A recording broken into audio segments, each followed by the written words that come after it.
Daddy, what are you doing? We're recording a podcast. Who's listening? Islander fans are listening. Where are they?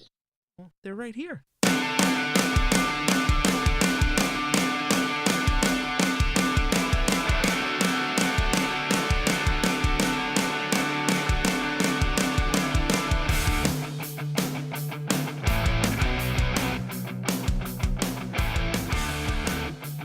Welcome to the Isles Faithful Podcast with your host, Michael Sherline. Welcome back to the Isles Faithful Podcast. I'm your host, Michael Sherline. As always, this is episode 21. Today is January 24th, and we're going to catch back up on what we've missed over the last week since we spoke last in episode 20. It was on the heels of that win over Tampa, the amazing win. And today, I'm going to be joined by Rob Taub, blogger extraordinaire, Twitter user at rtaub_. Rob, how's it going? I'm doing great, Mike. How are you? I'm doing really well. Thank you. A little tired. I know you said you were tired too because you were hitting the gym pretty hard. I'm tired because I had to go to work the other morning at 4 a.m. So I got up at 2:30 and I left at 3. Yeah, I mean, being without the hockey for it's going to be 9 days. I got to catch up on the gym, and tonight was a good night to start. Well, as you're working hard and I'm working hard in other ways, the Islanders are doing fun stuff here on their break. They have 9 days of no hockey except for Matt Barzal. He's in San Jose for the amazing All-Star festivities. I'm sure he'll enjoy that and we'll enjoy watching him. But our Islanders here over this last stretch of 19 games are 15-4-0. I mean, the last time we spoke, which was a couple weeks back, they were playing well. They weren't playing this well. I'm pretty shocked, and I'm loving what I'm seeing. How about you?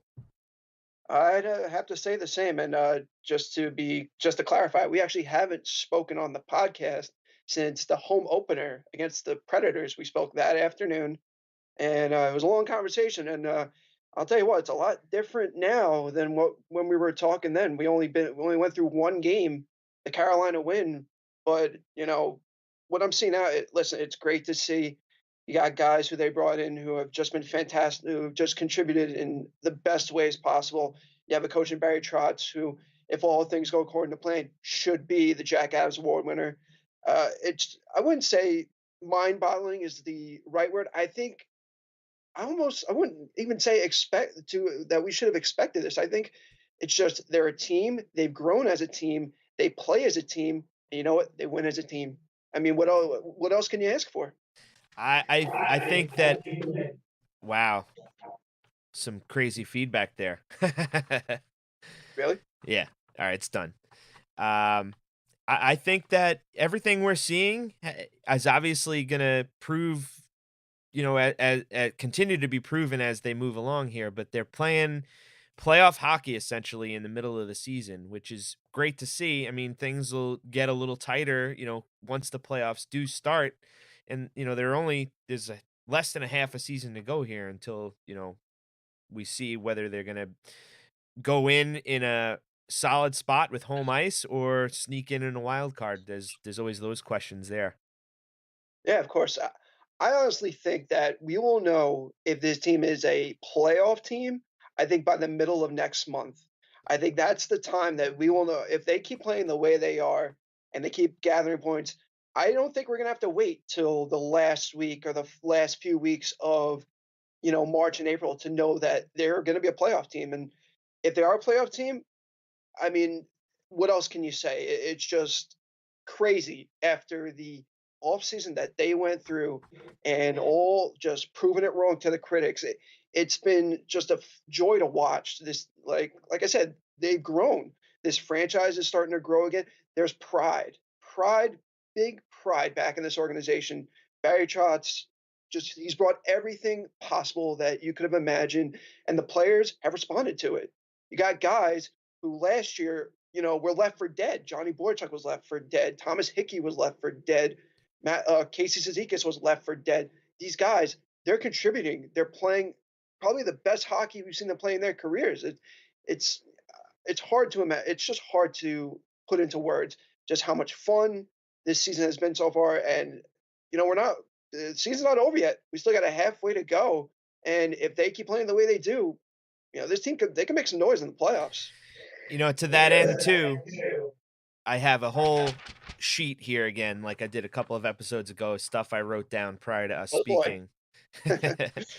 So, you mentioned a bunch of players who are left for dead, and if we're gonna go down the list, because like it's not just one person scoring; it's a team thing, and this has been on a lot of like the Canadian media, the American media as well, Gotta where love those Canadian medias. but finally I complained a couple weeks back, and it was one of the reasons why I had Down Goes Brown come on last episode because of that awesome article that he wrote for The Athletic. But now you're seeing everybody else is starting to open their eyes to the Islanders, and they're realizing that it's not really a fluky thing. That what they're doing, they're sustaining now through 50, 51 games. And we have all these players over 10 goals: Barzell, Lee, Bailey, Nelson, Yep. Eberle, Filppula, Cizikas, Beauvillier.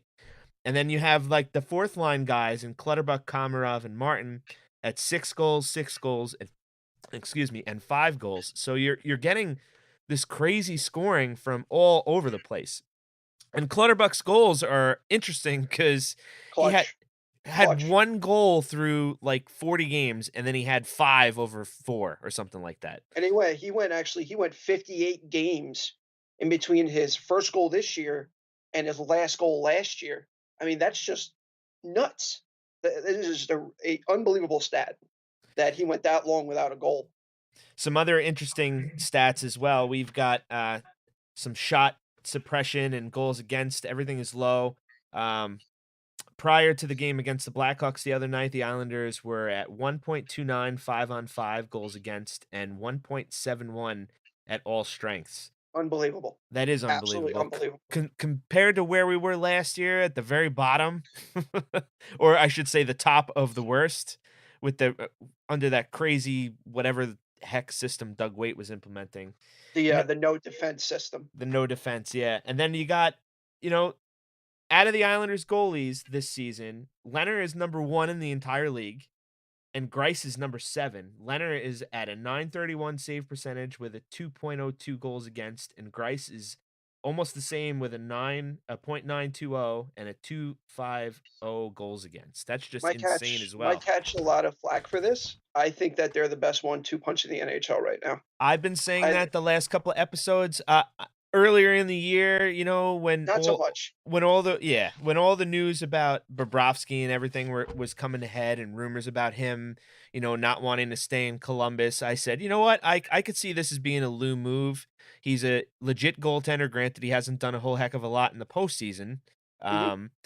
But Leonard has come out, and he had that little blip of injuries where he missed a couple of games and has come back strong. Grice has looked like he did a couple seasons ago when he won us a series against Florida.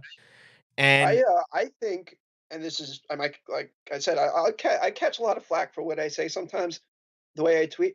I think that we're seeing an even better version of Thomas Greiss than we did his first season with the team and into the playoffs. well, without a Because doubt, he I got go back into that second round against Tampa, and it seemed like that he couldn't transfer over the first round, his heroics in the first round into the second round.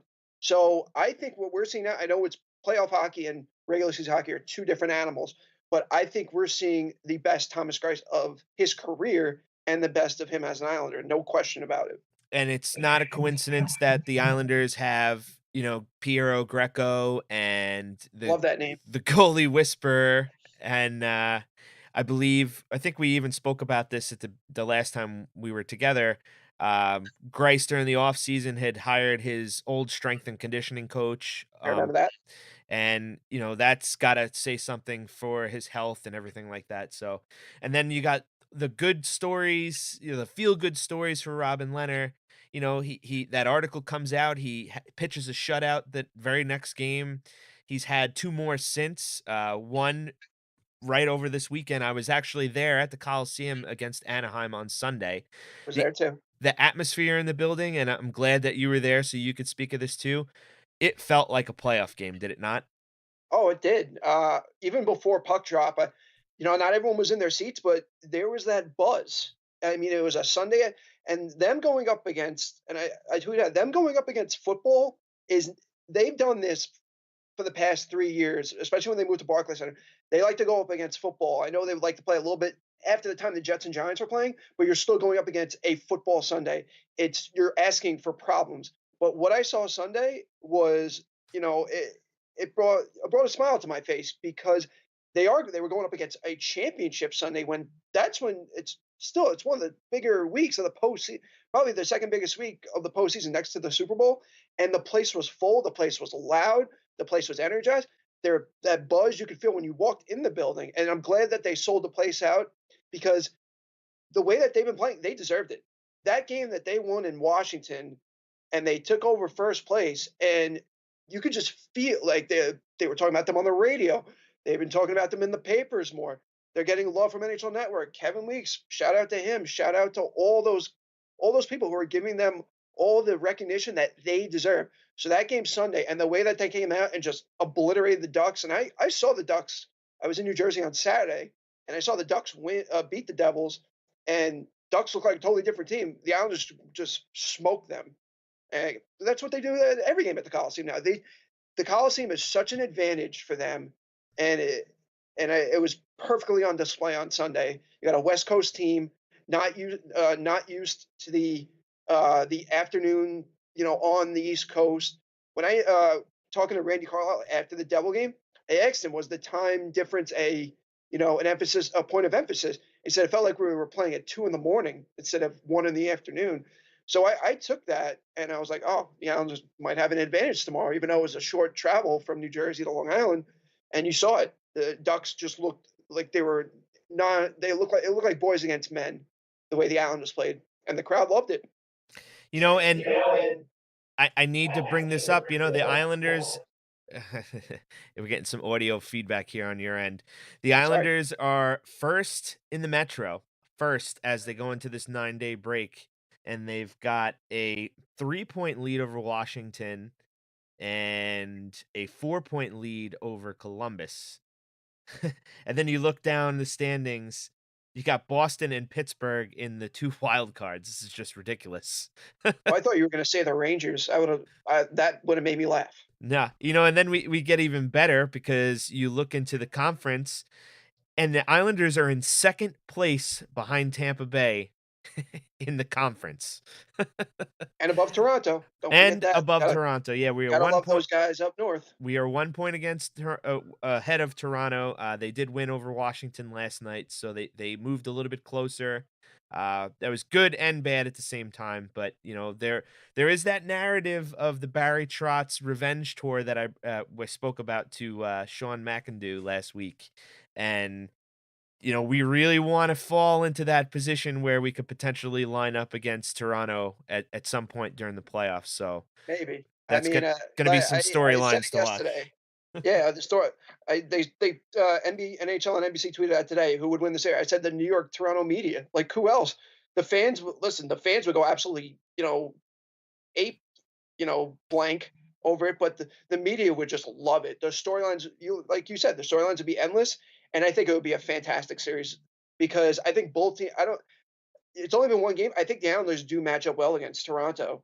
I think like the Islanders with the way that they play offensively, and Toronto is spotty defensively, and then you got Toronto's run and gun offense against the Islanders like steadfast defense. I think it would be a fantastic series.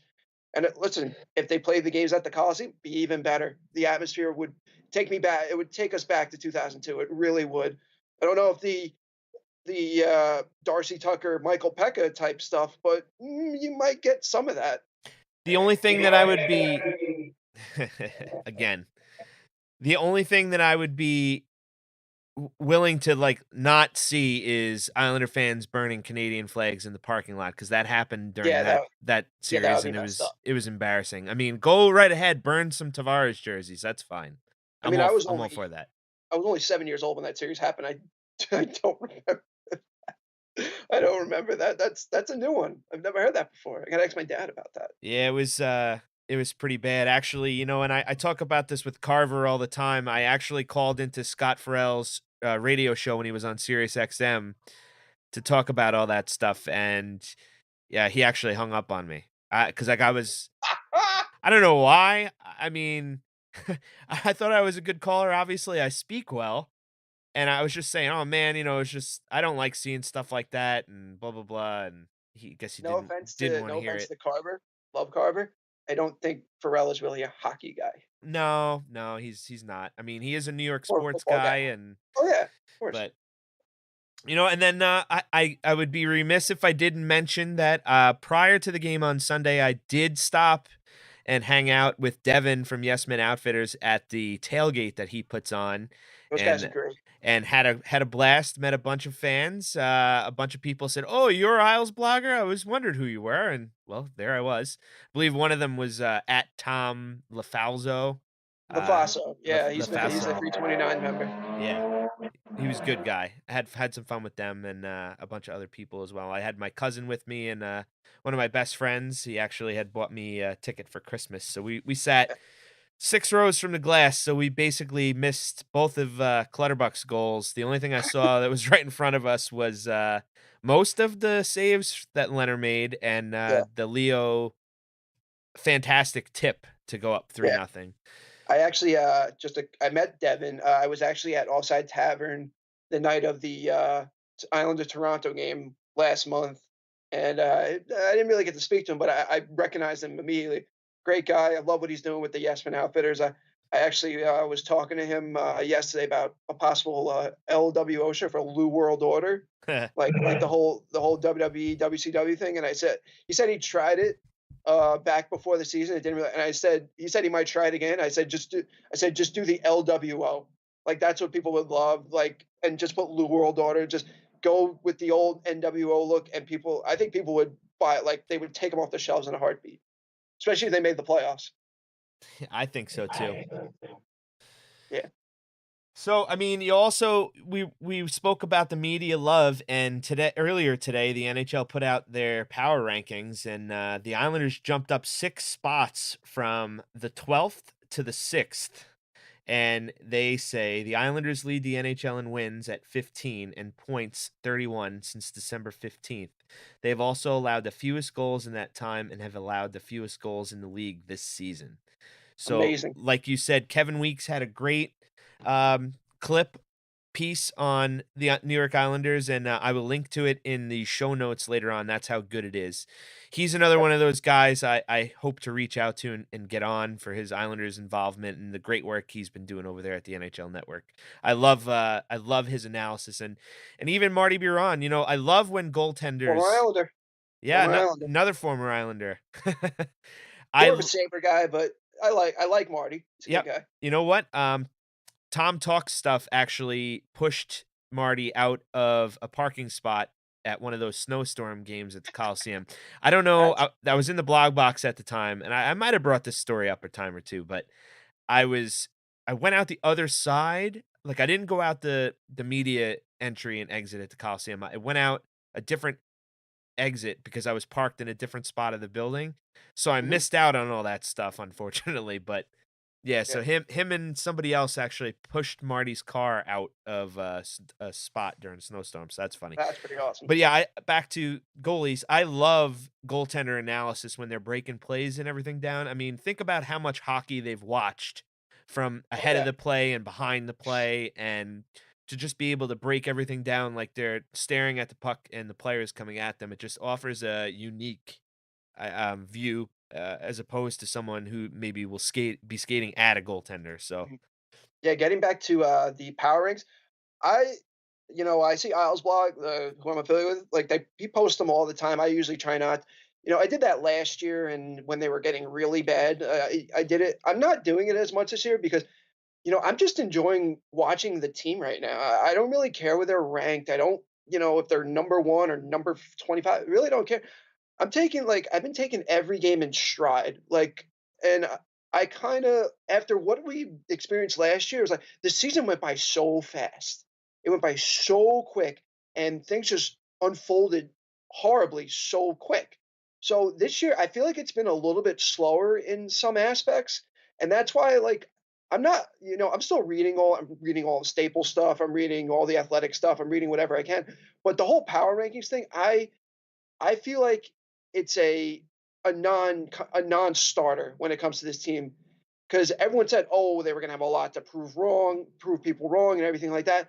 But I don't know. I have a different feel about this team where it's like I just want to enjoy the ride. I don't care who's ranking them where, who likes them, who doesn't, who's talking crap about them, who's trying to put them down, put them up. I don't know. It's just a weird thing for me this year. I've never been like that, but until this year, where they have a culture now and they have accountability and they have a GM who knows what the hell he is doing and a head coach who has been a godsend. I'll say it over and over again. He's been a godsend. Everything has changed about this organization. There's still a few things that I would like to see that are different, but I'm just enjoying it without really going overboard and trying to push that narrative that like, oh, like they're the best, this and that, while all the other outlets are. And I'm not entirely sure, they're gonna remain at the best, I but don't think so either. Do I see a big regression? No, I think the way that Trotz has come in and forced these guys to evolve and how they've played, I don't see where a huge regression is coming. Everyone talks about PDO. I don't even know what the hell PDO stands for. I don't even want to know what it stands for. I see that freaking term on Twitter all the time. I'm like, don't care. Don't care what it is. I go by the eye test. And what I'm seeing with the eye test, they're a good team. They play hard, they play smart, they do the right things, and they win. That's all. I don't need to hear about anything else. I go by the eye test as well, and I know in the past I've mentioned that, and what really gets me is the way that they stymie the opposition breakouts. They'll line up 3 across the blue line. They basically smother anything that tries to go through the neutral zone or, Mhm. the old Yeah, neutral zone. And then on the forecheck, you've got the Cizikas line basically hemming the other team in their zone for like the entire shift.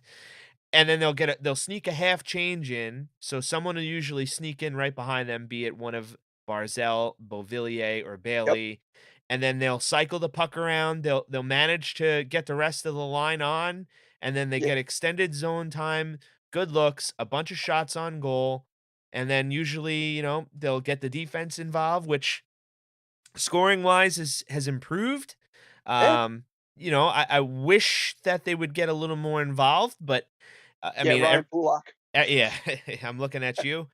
But they're doing good things, and they are finding the shooting lanes better than they did earlier in the season. And they'll hesitate that perfect amount of time where a lane will open up, and then Hmm. they're even using the wide shot to come back around for a rebound the opposite side of the net. It's like they seem to like play all the angles perfectly. And like you mentioned about Barry Trotz, I'm blown away. I mean, I knew he was a good coach, but you don't really get to see him when he's on another team aside from, with the Capitals we got lucky cuz they're in the division, so we saw them either 4 or 6 times. Of course. But then we would see him elsewhere 2 times or 3 times. Yeah. Sometimes you could throw that odd number game in there. Yeah, So I don't want to go on a tangent about but man, how much did Casey Cizikas and Kyle Clutterbuck miss Matt Martin?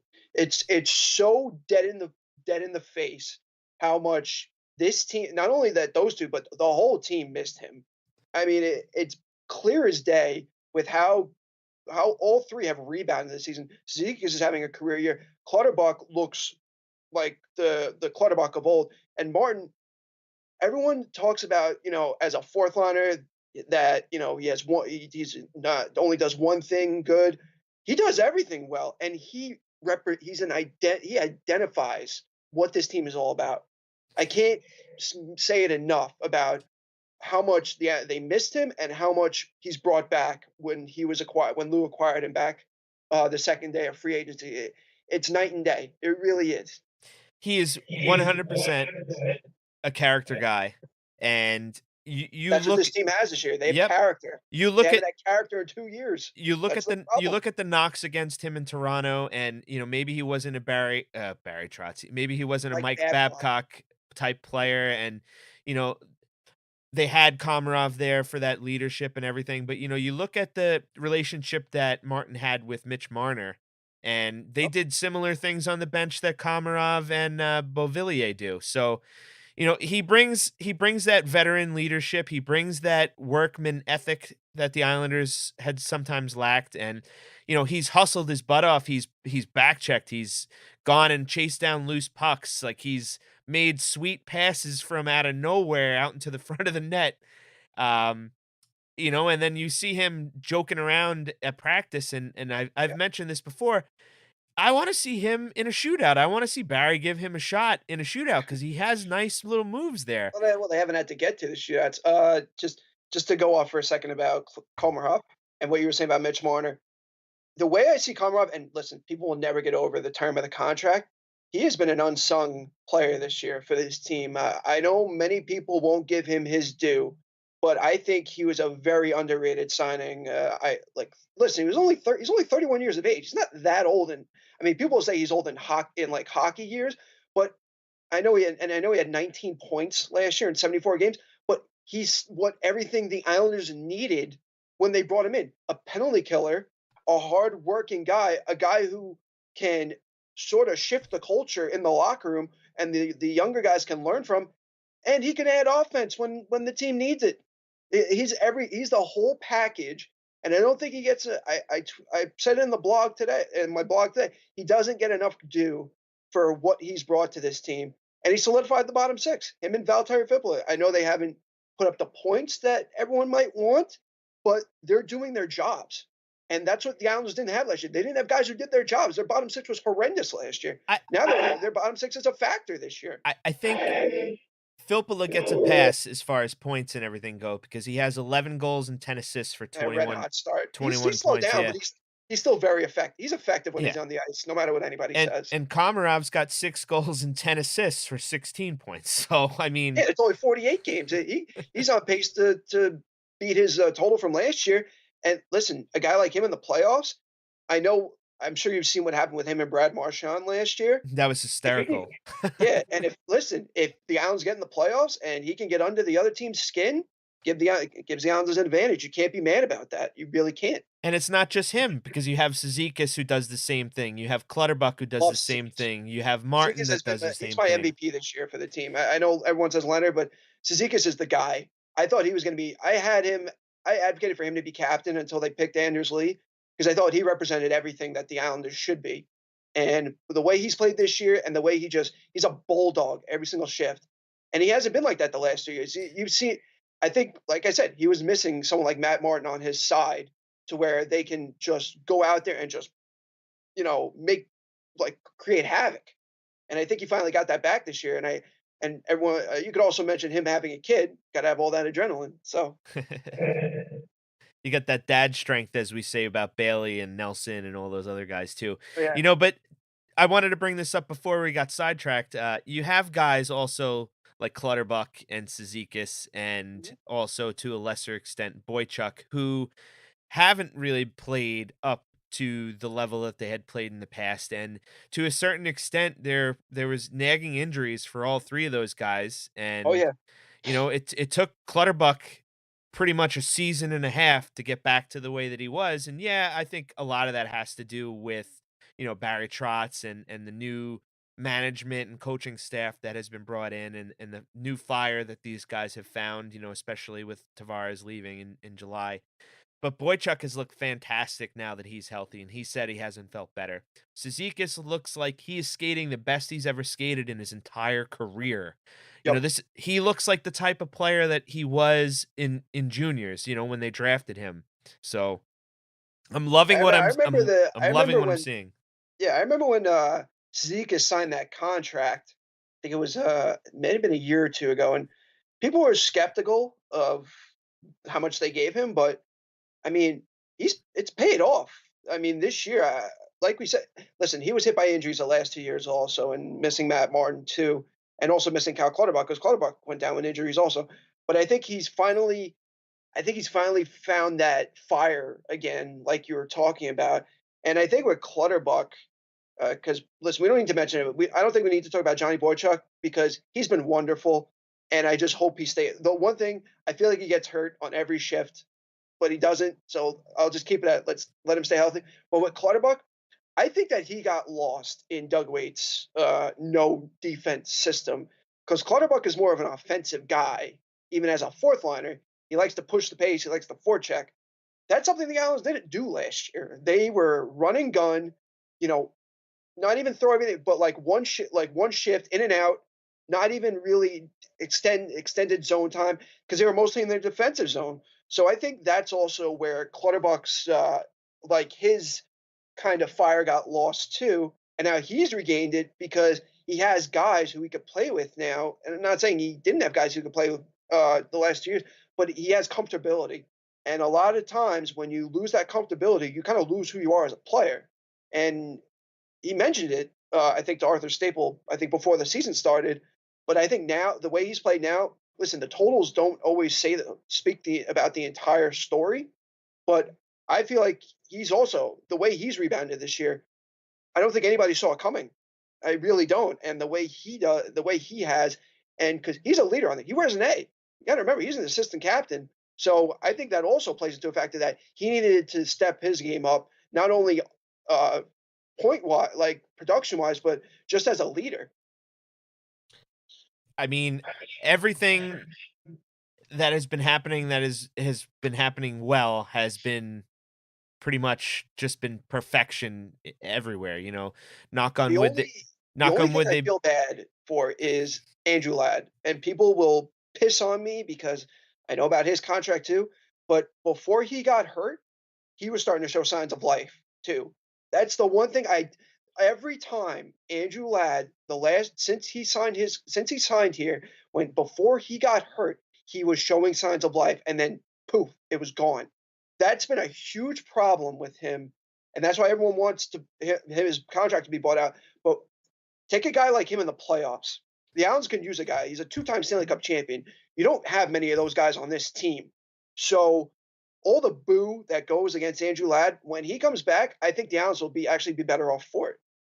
You know, and I'm going to bring him up in a little bit, you know, because we're going to talk about the trade deadline and what Lou could potentially do, and the Mhm. reports that came out the other day saying their first rounder may be available in a trade, be it for a rental or for someone with term.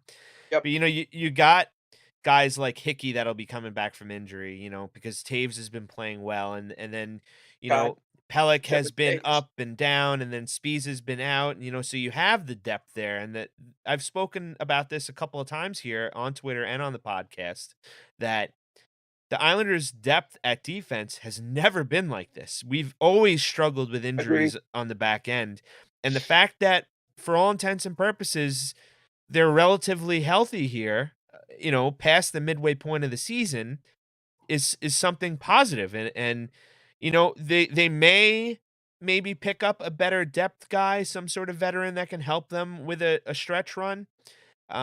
They may also stand pat, you know, because they have guys in Bridgeport that could also fill in some holes if need be. Yeah, So, I have no problem with the depth they have. And I'll say this, even you mentioned Adam Pellick up and down this year. I think he's been quite a little bit better than what people are or what people have been watching the past in this streak. I'm not saying the full streak. I think after that Ranger game, I think he finally got it that, he was really, really bad and he needed to, turn it up a little bit, which he has. I think he's been fine the past few games. But you talk about the depth, and you're right. They've been relatively healthy, which is, knock on wood. Hopefully it stays. Thomas Hickey, I had no problem with the way he was playing either this year. I thought when he signed that contract right after Tavares left, and it was to kind of not really soften the blow, but I was like, all right, he's still a very serviceable defenseman, and he was before he got hurt. Also, he was playing fine too. And you mentioned Bridgeport, guys like Parker Waterspoon and Mitch Van de Sample, they might still not be ready a little bit yet for the NHL game, but they are depth pieces. I mean, I'm not gonna boo shit on Lucas Spiza because I haven't really seen much from him because he's not playing like he did in Vegas last year, where he played 20 plus games, even though he was hurt. He's only played in less than 10 games this year, and hasn't really been able to show because the Islanders have been relatively healthy. So I'm not gonna, their depth is perfectly fine with me. And if they want to add another piece or two, like another depth piece, that's fine. But I think, and you mentioned we're going to go into the trade line. I'd rather see them add a depth forward than defense. I think their defense right now is as sturdy and as viable as it could possibly be, unless somebody gets hurt, which hopefully doesn't happen. You never know. Hockey is a funny sport like that. A Yeah, just guy, like Johnny Boychuk. yeah, a guy could block a shot or step on a puck or do something crazy, And they're blocking a lot of shots this year, something they didn't do last year. that's one of those things that Barry Trotz loves. He's another one of those old school coach in that end, and you Well, go you lay your remember face down in front of a shot if you need to. you remember what Doug Waite said before the year started last year? He said, "I want the goalies to see the puck." I think he might have been a little bit wrong on that with the way he had that philosophy. Yeah, probably. I mean, he's out of a job now, so maybe. Should we mention Peter Chiarelli here and pour one out for our homie? I was gonna wait till the end. Oh, wait till the end of the show. He needs a banner raised, but we'll wait till the end of the show for that one. Did you see what TSN had put out about what the Oilers roster would look like had they not traded all the the picks and I actually players? right before he got fired, right before I was seeing tweets that he got fired, actually fell asleep. I tweeted that they could have had McDavid, Nugent Hopkins, Taylor Hall, Jordan Eberle, Matt Barzell if they drafted him, and did I mention Eberle? Yes. I think all those guys and Draisaitl, and I think it might have been that might be it. All those guys on the same roster. They could have all been on the same roster. It's just, I mean, people said, "Oh, they would have to pay them." I'm like, it doesn't matter. It could have been possible. It really could have, because McDavid only came into the league a few years ago. So did Barzell. Eberle, they probably could have kept, probably should have kept after what they gave up for him. Absolutely nothing. You had Draisaitl, who you drafted also. You had Nugent Hopkins, who you drafted also. And you had Taylor Hall, who's an MVP candidate. He's an MVP. I mean, it's nuts that how that he just messed it up. It's just, I would hate to be an Oilers fan right now. And I would just hate to be in that market right now.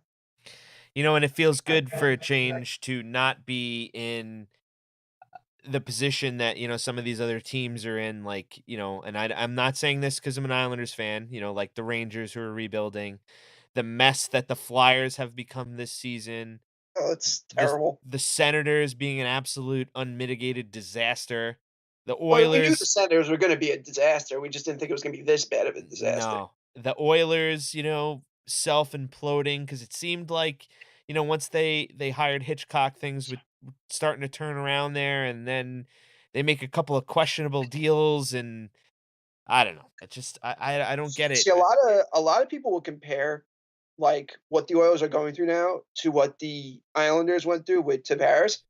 Tavares wasn't the best player in the world. He's one of the top 10.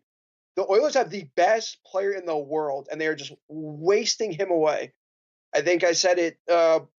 What's called before. Also, unfortunately, this year reminds me of the Islanders in 16-17. They're coming off the second round series. They didn't add what they needed to add, and everything just blew up in their face. It's almost hindsight's 2020. It really is, because they fired the coach first. I think they fired McClellan, who was technically could be compared to Jack Capuano, because Gar Snow was next on the chopping block. Chiarelli did that to save his job. Snow did that to save his job, and then Snow waited until another 2 years of dumpster fire to be fired. Chiarelli did the same thing. It's so similar. It makes my head hurt. So let's move forward because this isn't an Oilers podcast. It turned into that. So what do you think's going to happen here down the wire here towards the trade deadline next month? Do you think the Islanders are going to add? You think it's going to be a rental? You think it's going to be someone maybe like a Dzingel or a Stone, Duchesne? What are you thinking? Um, I listen. I'd love to see them add Matthew Shane. I think he'd be perfect. Everyone said behind Barzell they were going to need a second line center once Tavares was gone. Barzell shot up to the first, and everyone said, "Oh, they're missing a second line center." And Brock Nelson has turned into that, which has been, he's been fantastic. But I think that for me, I think they stand pat. And the reason why I don't think they need to give up their number one pick unless it's for a Matt Duchene or even a Mark Stone. I don't know about Ryan Dzingel. I'm not a huge, I'm not huge on him. I'd rather have Stone or Duchene, but I'd rather see them stand pat because also, listen, I know Lou in years past has, like wanted to go for. I'm not saying don't go for it. This is the time. I want to see where the Islanders are if they really are thinking, okay, we can possibly not say win a Stanley Cup. We can get to the Stanley Cup or make some noise to at least try and get there. I think they stand pat. I don't know if you mess with the chemistry that this team has built right now with the guys in the room and a rental. Listen, you had the Islanders did a long time ago. They brought in a Ryan Smith that shot back in that was called that went back in their face. He ended up leaving, and there's not many rentals out there that are not going to cost you an arm and a leg. That's what it is. Look at the trade deadline from the years past. Kevin Shattenkirk, he went to the Capital. The Capitals made an arm and a leg for him, and then he left right afterwards. It's little things like that that just scare me. And now I think that they're under Lou's watch. I think there's going to be a lot smarter and a lot more diligence going into the deadline than when Garstone would do absolutely nothing to try and improve this team. I'm not saying the Islanders don't need to improve. Like I said, a second line center would be great for them, but not if it costs them a first round pick and one of their top end prospects. I'm not willing to give up on Kiefer Bellows. I'm not willing to give away Kiefer Bellows. I think he'll be here next year. Oliver Wahlstrom, all you hear about is this kid making the team next year. Not gonna say that shouldn't be the case, but he's another forward. Don't want to. I think what Ho's saying. I don't know what to. I really don't know what to think anymore. Everyone says that it's on the like the problems were on the ice and nothing was off the ice. Just don't know what to think anymore with him. Could you put in as a trade chip? Sure, but I'm not willing to give up. I feel like the Islanders are never going to give up on a guy like him until he does something just completely, until it's just a drastic measure. I really don't, and I think, yeah, he could be a good trade chip for maybe a Stoner or Duchesne, but I just don't know. I think that Ottawa's going to ask for the moon for both of those guys, and you look around the league, there's not many names that really get you get you all razzed up. I mean, everyone was talking about Jeff Carter earlier this season. No, I don't need a guy like him. Anaheim would be a team that I would look toward because they seem like I know they're kind of in it, but they've kind of fallen off the face of the earth a little bit, and they're getting older. And a guy like Jakob Silverberg would be a wonderful addition to the Islanders. Big, he could score. He can, he could play on the power play. That's a guy that I would look for, but I think he would also cost a little bit too much. But unless it's the right deal, I'm standing pat, and I got to see where they are first. I want to see where they are too. And again, if they're in first place, then go for it. Got no problem with that. Go for it. Do whatever you want. Just don't sell the farm. Don't do it. Yeah, and this is only the first year of Lou's tenure, and you don't want to. Even if you want to go for it, you don't want to, subtract what you are building for the future. You got to give to get, though, sometimes, and in the past, the Islanders haven't been close enough to really warrant any kind of crazy acquisition. And like you said, they did try with that Ryan Smith. They did try with the Thomas Vanek, and both times kind of blew up in their face. But they also needed more pieces than they had in order to do things. And this year, we have the goaltending, we have the defense, we have the scoring. What we don't have is help on the power play, and maybe someone helpful on like another a defensive yet offensive center, which Matt Duchene would be. He would help on the power play. He would help on the penalty kill. And those are the type of things that are going to win playoff series, is when you have guys that can play at both sides of the puck and chip in and score you that power play goal, the rare chance that you actually get a man advantage in the playoffs. So, I think what also would help win a playoff series if they shot the damn puck instead of passing it all the time. And that they've showed glimpses of doing yeah, really good things, and glimpses is one thing. To have watch and I said this in the blog. They also watch what Chicago did to them on Monday. The way they just they were rapid moving with the puck. If the Islanders did that, they would be such a better team, and their special teams would be so much better. Just a little bit faster puck movement because the Islanders, you have a guy like Barzal who can move the puck at will, but you have guys who are standing around. They're not moving. You got to move your feet if you want to have a good power play. And then if Ryan Pulock, we mentioned it before, if he could hit the damn net, that would be great. I think he should get a little bit more power play time on power play one. I think it would give him a little bit more confidence instead of just picking his spots. I think if he scored a few, I think it would get him going. And even put if you want to put Devin Taves up there, put him up there. He's a good, hard shooting defenseman, and he knows to pick his spots. I'm not saying he knows like exactly where to shoot, but he's a smart hockey player. You put a guy like him on the power play, I think it could change them. It could also change some things. all right. I mean, well, I guess we're ultimately going to see what happens. You never know. Lou likes to pull rabbits out of hats from time to time, and Yep, fire the coach he 2 weeks before the playoffs start. he has surprised in the past with Kovalchuk and things like that. So I mean, you never really know. I think State that was a special circumstance. Yeah, I know. I'm not saying that's gonna happen. Staple thinks that a guy like Boyle I is love a Brian Boyle. more of a realistic get, and I like what he brings. He's another heart and soul guy. I think Watching you watching know. him in New Jersey like I have the past year and a half, he would be the perfect guy to bring in this room because he's big, he's strong, he could play on the penalty kill, he could play on the power play, and he gives you the occasion. He could be a very, very solid two-way forward. I think if they can get him for next to nothing, I think Brian Boyle would be a wonderful addition. But I think that takes away that third. Who are you taking off? Who are you taking out of the lineup for him? You can't take out Komarov, can't take out Filppula. Those guys are not coming out. Do you take out a Michael Dalcole, who I think has earned his spot up here? I really do. That's a huge question mark. But if you can get him for next to nothing, I don't know if the Devils would trade him in division. I'm still waiting to see what Ray Shero wants to do. I'm hearing, you hear a lot of things, you read a lot of things, but seems like nothing is happening yet. So, but Brian Boyle would be, I think, an excellent addition. I think he would do wonders for this team, and especially going into the playoffs.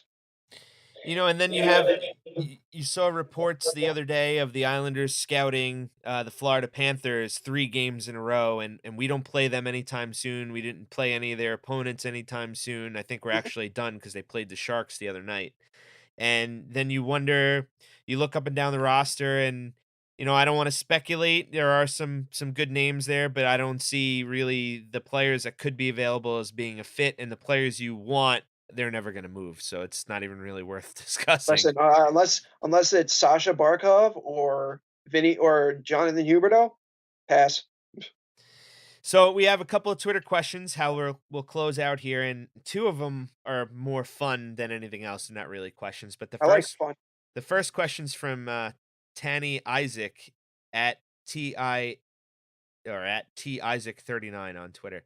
How much fun is this season? Let's go Islanders. This season is ridiculously fun. It's fun watching at home. It's fun being at the arenas, whether it's Brooklyn or Nassau Coliseum. It's a heck of a lot more fun at Nassau Coliseum. Mhm. But enjoy it. This season is one of those seasons that's one for the ages. It's fun. It's exciting. We could potentially be playing playoff hockey here and be able to wear shorts to the arena should Hmm. things work out. So this season's been amazing. For me, I think we said at the beginning, it's been wonderful. I'm not saying that it's been probably the most fun season I've had watching hockey since I've been born. Listen, 2014-15, the last year at the Coliseum, that first half was just unbelievable. I mean, the way that the franchise just embraced the last year at the Coliseum was fantastic. But the way I see it this year, and how I said I take each game in stride. That this team seems like they're never out of a game. it's just I get that sense that somehow they're gonna pull through, and I haven't felt that in a long time about watching an Islander team. And there were, times like that a little bit in both 14-15 and 15-16, but this year it just feels there's something different. There's a different feel about this organization right now. There's a different feel about the players. There's a different feel about the way they play on the road, different feel just about certain guys, different feel about the goals. It's just everything that was supposed to go wrong has gone right. And it's changing. The philosophy, the feel around the Islanders, both from around the league, from the fans, from the players themselves, and from just in general. Everything is changing and it's going in the right direction. We haven't been able to say that in a long, long time. And I think it's finally the fans are finally being paid back all their all those hard years of losing and pure just nonsense that was under the Mike Milbury regime, the Garth Snow regime, and I think fans are finally being paid back in the way that the way the team is playing. They're playing. This is a fun team. They're a smart team, hardworking team, and they can win on that. They expect to win. When was Mike? When was the last time you heard that from a team, an Island team, that they expect to win? Probably that 02-03 team. I could say that. Yeah. And then you go before that and maybe the 93-94 team. I I mean, have to go back to the dynasty years. but were you born 93-94? I don't think so. I was born August 1994 after the Rangers won the Stanley Cup. Shoot me. All right, so we got another one from Obi-Wan Maroney, good friend of the show, Love Obi-Wan Maroney. Ryan Maroney. He says, "When can I feel okay about what is happening?" Ryan, we just went off on a tangent about that. I had to mention you because you're a great guy. Just don't panic. Enjoy everything right now. Feel good about it. I'll give him. This You is know a what? good season. I'll give him. I'll give a certain date, February 28th, when John Tavares comes back, and where the Islanders stand at that point. If they're still playing the way they are, then you could finally feel great about this team. And even if they don't have the result, the good result that night, just know that this team is something special. But I don't know. That's the date that I look for because that's the date everyone had circled on their calendars, as that was going to be the night that everything culminated. Whether the Islanders were piss poor or the way they are now, everything was going to culminate with that night as the night that the Islanders finally showed the rest of the league that they did not. This is a different franchise now.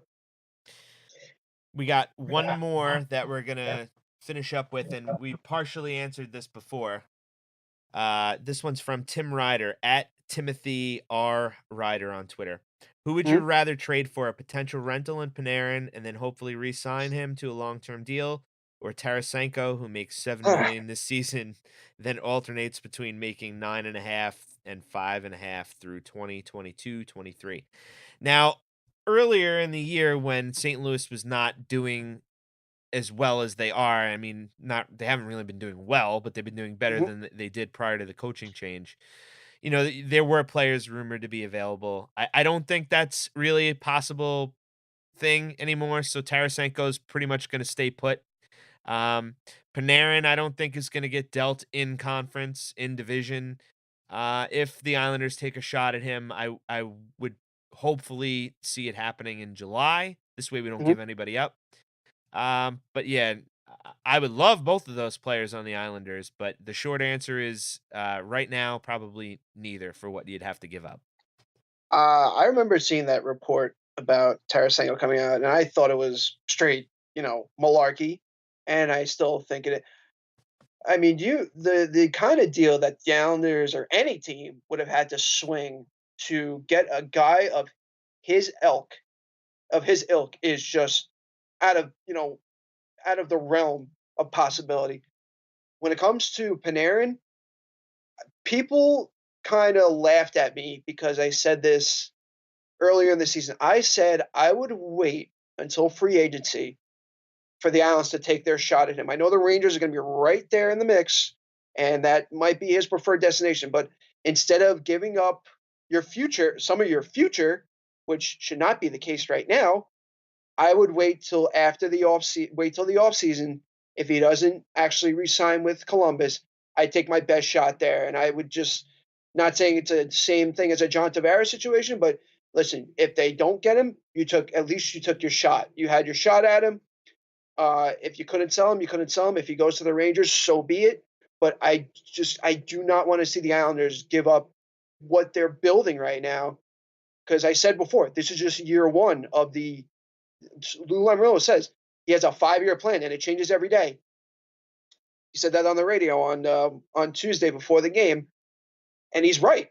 Everything changes daily, and I just don't want to see the Islanders' future already be taken down to the studs to get a guy like Panarin. Even listen, he would be an unbelievable addition, unbelievable. But you don't want to give up, guys who are part of the future of this team. You don't want to do that. The Islanders have never done that. They've never been in this type of situation before. But where they are now and where they're heading, hopefully a good, not maybe even a Stanley Cup contender over the next 2 or 3 years. You don't want to see guys who they're supposedly are going to be the guys here taken away from them. And on that note, which if I could get my mic to not make noise on your computer. Sorry. On that note, we're just going to have to play things by ear, and hopefully Lou Lamoriello doesn't tear things apart too vigorously. Maybe adds a couple pieces to help, but doesn't really strip things down like you said. So, Rob, Yep. Thanks for joining us this week. Oh, it was a blast, Mike. Thank you.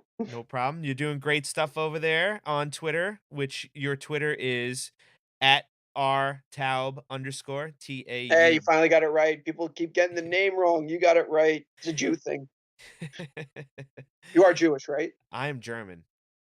German. I thought you were Jewish. I don't No. know why. I thought that last name Sherline. I was like, oh, that sounds very Jewish to me. Maybe it's a Jewish German thing. It's, you guys do the EU, we do the UE. I don't know. I actually never heard that before. That's new. I don't know. Maybe I just made that up. I don't really know. Yeah. But yeah, thank you for joining me this week. Pleasure. Read all of Rob's stuff on Twitter. He's got gifs and fun, snarky things, and he does some great stuff over on the Isles blog over there. I retweeted one of his pieces today, like always, because he always pumps out some good stuff.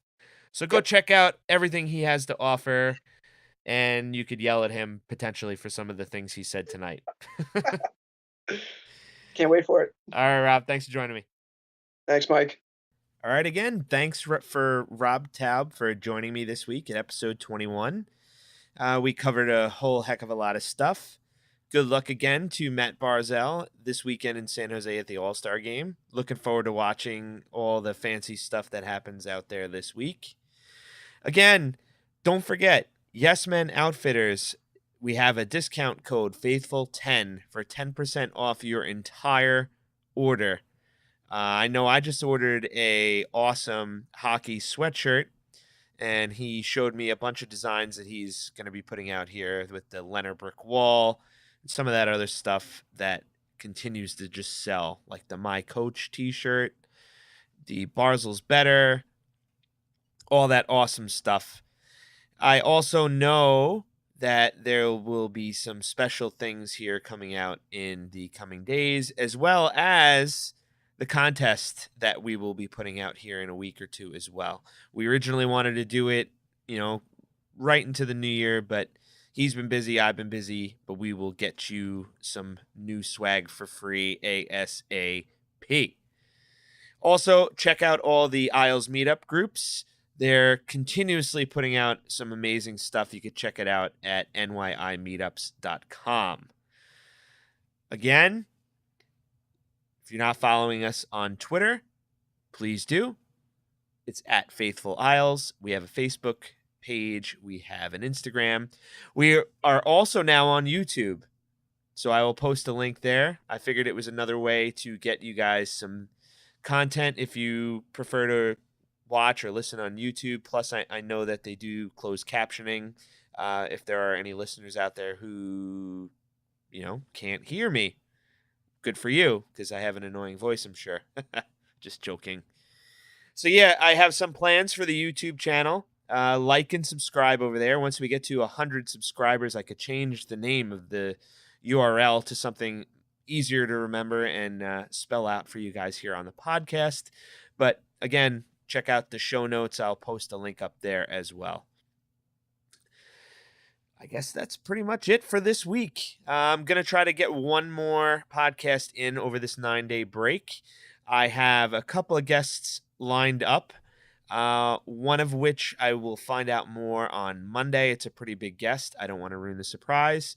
But Jimmy Murphy and I reached out to each other, and I think we're going to do something when we get back from break, because we play Boston, I think, 2 times over a short span. So that would be pretty fun to talk some Islanders-Boston matchups with Jimmy. Him and I go way back. So again, follow me on Twitter at IslesBlogger. You can follow the show at Faithful Isles. Subscribe on Stitcher, Google, Apple, Podbean, Spotify, all sorts of different places that you consume your podcasts. We are available. If we're not, let me know, and I will get us on there ASAP. I'm your host, Michael Sherline. As always, thanks for listening. Let's go Islanders.